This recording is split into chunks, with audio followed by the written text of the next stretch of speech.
So if you're looking for a company that does have a proven resource in the ground that is in the rare earth space, you're going to have, a lot of different options. But if you want a company that has worked really, really hard on getting a permit in Europe for a deposit that is going to be, once in production, absolutely massive for the local economy and possibly for your pocket as well, if everything goes according to plan, then look no further. Leading Edge is a company that I have covered in the past, and it's one that I always look at what they have in the books and in the ground versus what the market is giving them credit for. And there's still a gap, a smaller gap, but still a gap.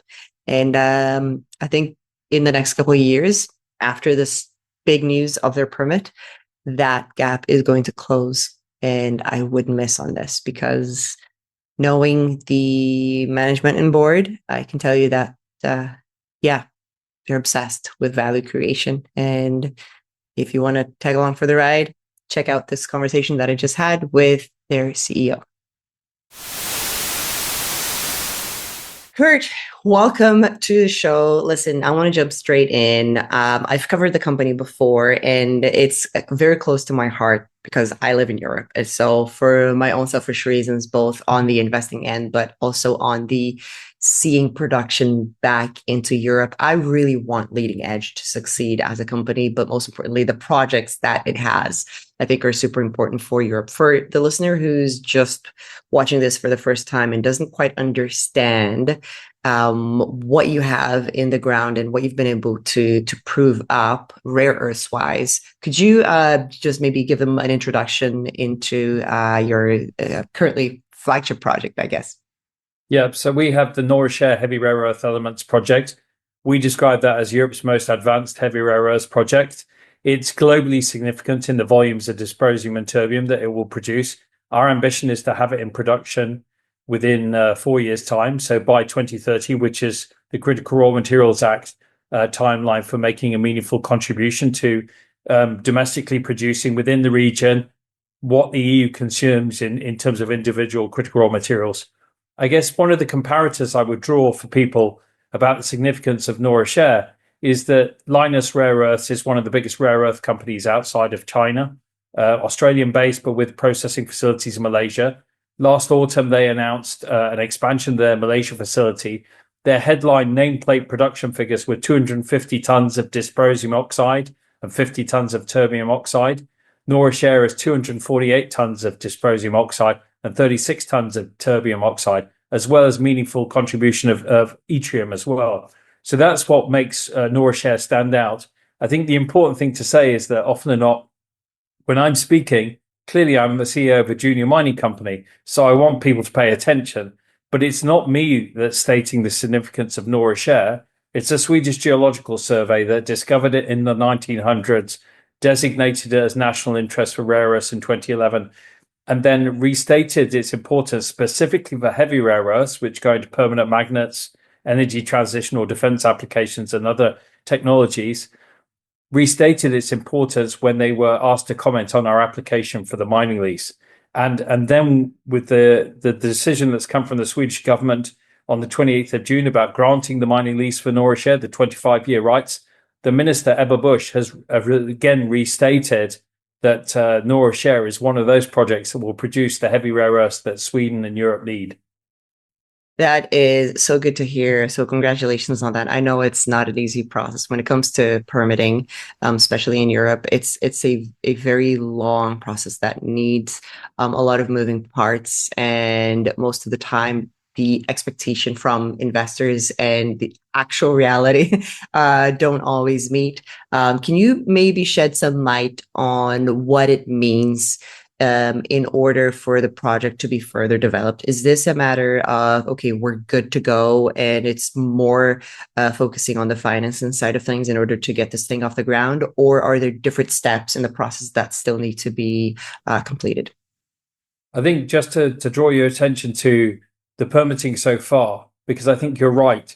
Historically, permitting process in Europe are known to be nightmarish.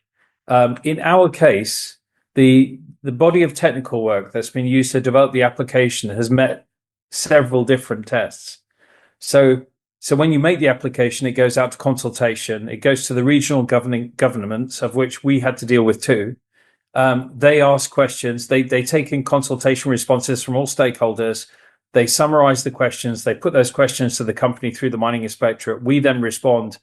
We addressed all of those issues through the consultation process to get to a point where the two county administrative boards endorsed the application. Then that enabled the mining inspectorate to then make her decision. She recommended to the government that the concession be approved.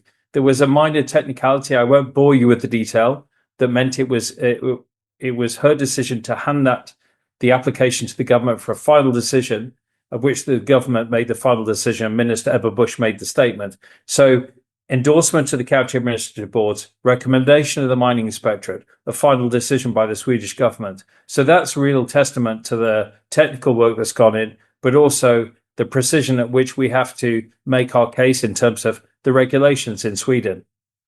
Looking forward, our ambition is to be in production in 4 years' time. We still have to do environmental permitting. The redesign of the project pre-2021, when we did an updated technical study, was to basically make Norra Kärr a quarry. It's no different to a construction materials quarry, the type of which you have all over Europe. And actually, if you look on the other side of Lake Vättern from Norra Kärr, you see Sibelco, a fellow industrial minerals operator. It has an established facility. And within the locality, there'll be other construction materials quarries.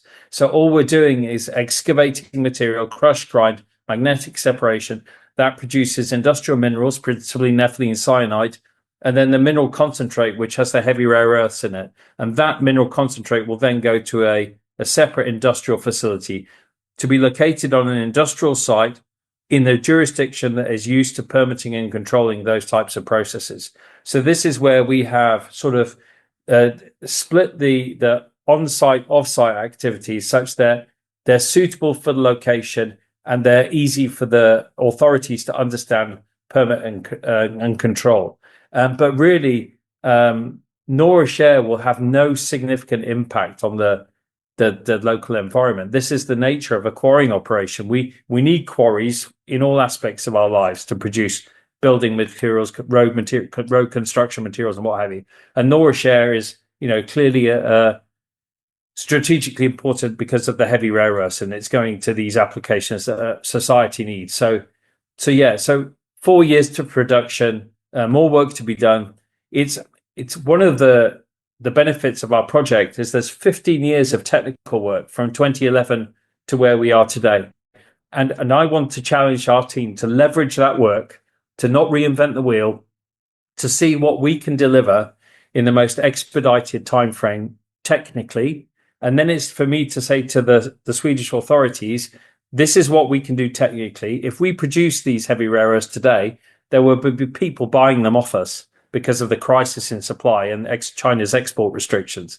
So can you work with us in collaboration to try and deliver this project in accordance with that time frame? What's technically possible, what we can finance? Because when these projects start to build momentum, which is what we're starting to do now, things start to fall into place, be that the work that needs to get done to actually fully engineer and design the mine, or the finance, for example. Speaking of which, when it comes to financing, we know that in Europe there are different levels of let's put it out there, deals, right? There are grants, and there are different schemes that might benefit such a project as this. Is this something that you guys have been looking into, maybe are applying for, or is this something farther out into the process? Yeah, so in Sweden, we've been successful in the last week, and I didn't put this out as a press release because it's already in the public domain. So I posted on LinkedIn that we've been successful in two consortia with regards to being given grant money by Vinnova, the Swedish Innovation Fund. We are specifically on Norra Kärr collaborating with the Research Institute of Sweden on doing a pre-treatment processes for our hydrometallurgy flow sheet.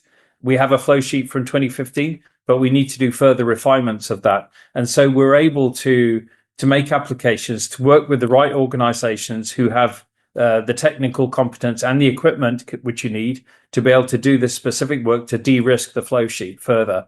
And then in addition to that, so we are looking at this landscape and we're working with the right groups. In addition to that, when it comes to the bigger, more chunky funding, one of the goals this year is to complete a new pre-feasibility study. Once you've got a new pre-feasibility study, then institutions such as the European Investment Bank start to pay greater attention to your project. So we have lots of opportunities. In the short term, we're still an equity finance opportunity, but in the longer term, we start to tap into this public funding that's available, specific to actually project development. Clearly, Europe's nowhere near as advanced in terms of what the US is doing. I mean, it blows my mind in terms of the money that's being thrown around in the US, but principally, the US administration has copied the Chinese playbook to put the public purse to work to basically create the capability that is required if you want to reduce your dependency on China.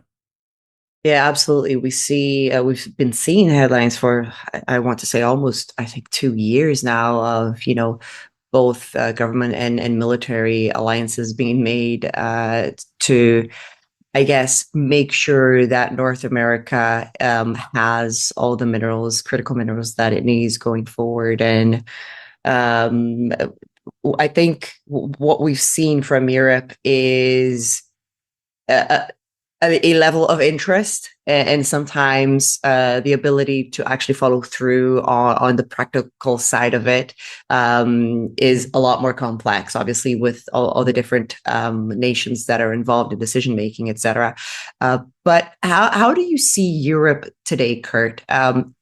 For an investor who's looking into different opportunities, they like rare earths, for instance.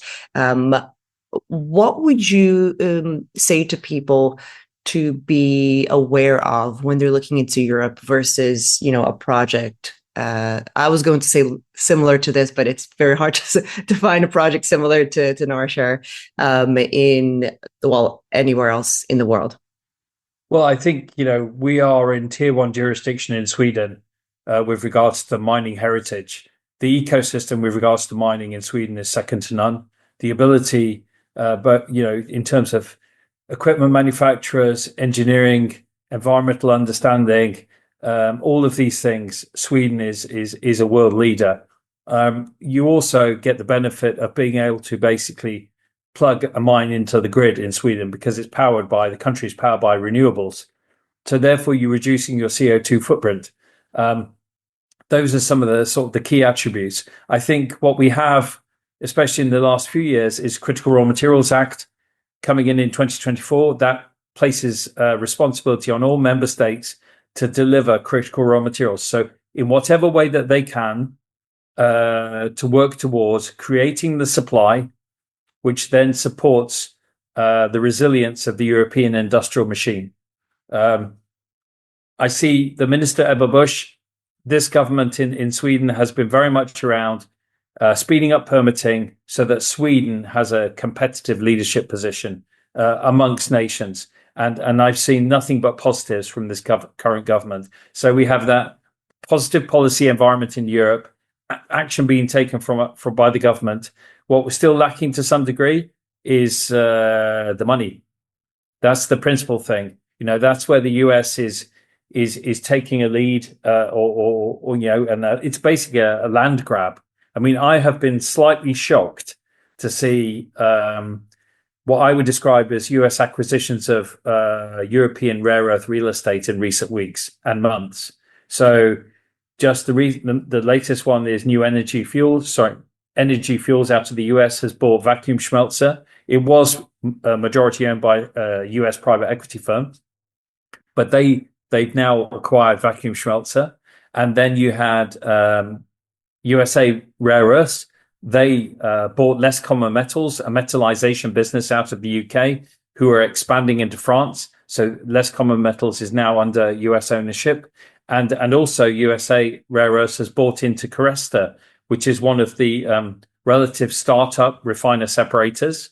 And that's in a country like France that actually, if I was to pick a country in Europe that is working their own playbook with how to create the resilience in their own industrial complex, it's the French. Every other European nation doesn't have to like reinvent the wheel. They just have to copy the French playbook. And I've told the Swedish government that outright. But fundamentally, we are I describe we're our own company, and with Norra Kärr, getting the mining lease is an inflection point for the company. And I think I've seen LinkedIn posts this afternoon with the NATO summit taking place.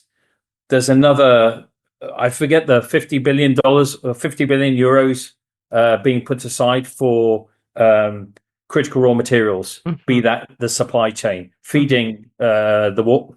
I don't want to say war machine, but feeding the defense industry, yes. the European security, yes, which is and the Prime Minister of Finland is also posting about how the Finns are prepared for potential conflict. It's a real threat that we face within the European Union. And I think the greatest deterrent is to be ready and prepared. And I think hopefully things are now starting to accelerate in terms of a real threat in the near to medium term. We have to be prepared. And when it comes to feeding the raw materials into the industrial machine necessarily to create the security of and defense requirements, then you need to be permitting mines, building, processing, and manufacturing. Absolutely, 100% in agreement with that. Can you tell us a little bit about your other projects? You have a graphite mine and also a very interesting project in Romania. Could you just give us an overview of those, please? Yeah. So Voxna Graphite is a built and permitted graphite mine. It's a set of assets. We have, the open pit, tailings dam, and we have a processing plant. The challenge with Voxna has been that plant was built pre-2000. And so at the time, the world was very different then. The plant was configured as the market demanded at the time. And then because of the dominance of the graphite market by the Chinese, it never found its place in the market. And so like all graphite plays in Europe, if you look at anybody's press releases on their graphite projects, it's a constant list of how do we value add our natural flake graphite? How do we go downstream? And probably post 2016, that usually meant let's look at a nano materials plant. And Voxna did the same. We came up with a preliminary economic assessment with a strong set of financials, but you're never really going to build a nano materials plant for a single asset mine. You need that as a hub. This is what the model with midstream processing. Same in the rare earth space, it's a hub. We, at the moment, are looking at the restart options for Voxna. We're getting interest because the downstream in Europe is looking for ex-China supply. Again, it comes to security of supply. And so there are interesting conversations. We had a restart study done in 2022. We've just finished a test work program to better understand our material again. And we're using that information to inform, okay, what do we need to do to the existing plant? How much is it going to cost in terms of capital injection? What's the working capital requirement? But the only reason to do any of that work is because potentially you've got an offtake partner, or you're going to turn your raw material from Voxna into such a value-added material that the margins make sense to actually get into business. And that's where we are currently with Voxna. So again, critical raw materials asset in a great jurisdiction. And we start with the advantage of having fixed assets on location. It's not a case of starting from scratch. Then with Romania on the face of it is a really attractive brownfield exploration project. The exploration, when you've got an advanced stage ready rare earths business, the potential of cash flow generation for Voxna further into the future brownfield exploration play, doesn't necessarily naturally fit. So what we said was in announcements here, we did competent persons report because we wanted to consolidate all the work that Leading Edge has invested in and the Romanian team on the ground. So that's all consolidated. And then we're using that work to basically look to attract capital directly into Romania. Just what I didn't touch on is the reason the license area, which is 26 square kilometers, is so interesting is because it used to have one of the largest uranium mines feeding the Soviet industrial complex back in the day, up to the mid 1990s. So that sits within the license. And then when they were doing uranium exploration, they just put lots of development tunnels in. So you can get underground in what could be the guts of something. We've done some solid work. We've produced a competent persons report. Now what we're trying to do is attract capital directly in. And we've got, nickel, cobalt, lead, zinc, copper, and uranium to go at. Yeah, so a great polymetallic opportunity there, and I remember following it, and it's just amazing, like the kind of visuals that you guys are able to produce by just walking into the different galleries and everything. Kurt, thank you so much for letting us know what is happening with Leading Edge. I completely agree with you from retail investors' point of view that this is a marker for the company. It's definitely a point in the history of the company where you can now gain momentum towards something really, really special. And I do hope that the wins of permitting and all that it takes are moving you forward towards production, which I would absolutely love to see here in Europe. Thank you so much. I hope to catch up with you soon with more positive news from Norra Kärr and any other news that you might have coming out for the rest of this year. Thanks very much, Fabi.